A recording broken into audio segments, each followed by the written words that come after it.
have a question. I have a question regarding you, man. So, how long have you been doing this boxing journalism for? So I started September of 2015. The first fight I ever covered was the Shannon Briggs had a fight. He had a fight down here at the Hard Rock. He fought a guy named Michael Marone. Let's go, champ. Let's go, champ. Oh yeah, I remember. Yeah. That was the first fight I covered. So it's been 7 years, 2015. What made you fall in love with the sport? What was it that like what hit you? So most people don't know this about me. So my father, my dad, he didn't compete either, but because he grew up like a foster home and whatnot, so his mom wouldn't let him box. But he grew up in Massachusetts. I don't know if you guys have seen the movie The Fighter with Mickey Ward. Mm-hmm. Of course. Okay, the gym that movie was shot at, there's a gym called Art Romalo's boxing gym in Lowell, Massachusetts. My dad used to train there when he was a young man, when he was a kid. And then so I guess you could say it's always been in my DNA. And then like when I was 6 years old, my dad put me in front of the TV and we watched Bernard Hopkins versus Trinidad. That was 2001, and I became a fan. I was kind of like, when I was younger, when I was a kid, I was like a casual fan. I liked other sports as well, like baseball, basketball, hockey, whatever. Right. But I think for me, I kept up the sport my entire life, but like it really took on a different meaning when I was 19 and I started boxing, because at that time I had a lot of things going on in life and I needed some direction. So I started going to the boxing gym. So I went to Canino's, and then around that time I was like, why don't I cover boxing? And then I just kind of never looked back. That's cool, man. Yeah. How long did you train at Canino's for? About 2-3 years. Oh, okay. Yeah. Cool. What's really your goal though with your channel? What's really your...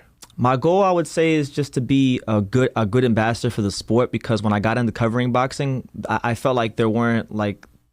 I don't feel like there was good boxing coverage, to be honest. Like, I mean, there's people that I admire, like shout out to Ellie Seckbacks and the Boxing Voice and these kind of guys.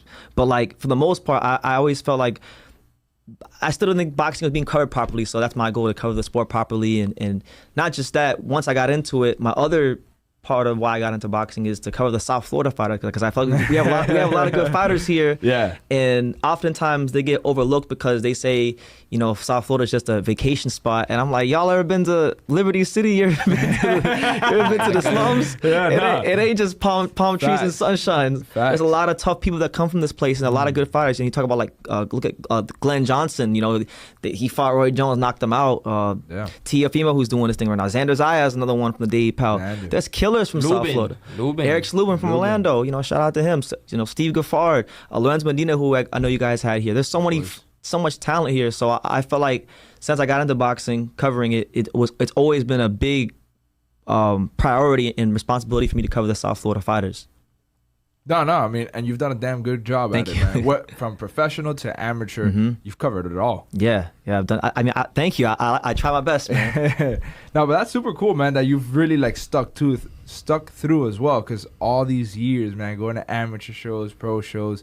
It's pretty damn cool, man. You can tell you invest a lot of time into your channel. Oh, absolutely. And like, there's been so many times where I've just wanted to, like, I guess, stop covering boxing, because like sometimes things don't progress as fast as you'd like, and you want we're in the instant gratification era, the Instagram era, we want to be here. So, I've always had to tell myself, like, hey, you may not get there as quick as other people, but once you get there, your name's going to stay there longer, because you really put the time in, longevity. Well, you have, how many views you have? 28 million views on YouTube? 28, yeah. That's a lot, bro. That's big time stuff. Impressive. Yeah. When I gave your introduction, I said 27 million views. I was like, dang, he's gonna tell me something. So get it right. What was the fight though that you saw that, damn, I love this sport? Like, what was that fight that you saw, like, damn, I love this sport? I can't say it was really one. It was a combination of fights. So I would say Hopkins versus Trinidad sparked the love, because if you remember, that was the first fight after 9/11, and they had it at Madison Square Garden, and Hopkins came out with the execution mask on. So that was cool, because I was a big wrestling fan, and everybody was booing him. So I thought, I didn't know nothing about boxing when I watched that fight. So I thought it was the coolest thing ever. But that fight, Pacquiao Cotto was another one. Cotto, Claudio. I used to watch a lot of Cotto fights. My family up north is Puerto Rican. So I used to be with them a lot, and we would always gather for the Cotto fights. You're Puerto Rican? Yeah, Puerto Rican, Dominican, Cuban. Oh, the three bloodlines. Yeah. The Caribbean blood. That's dope.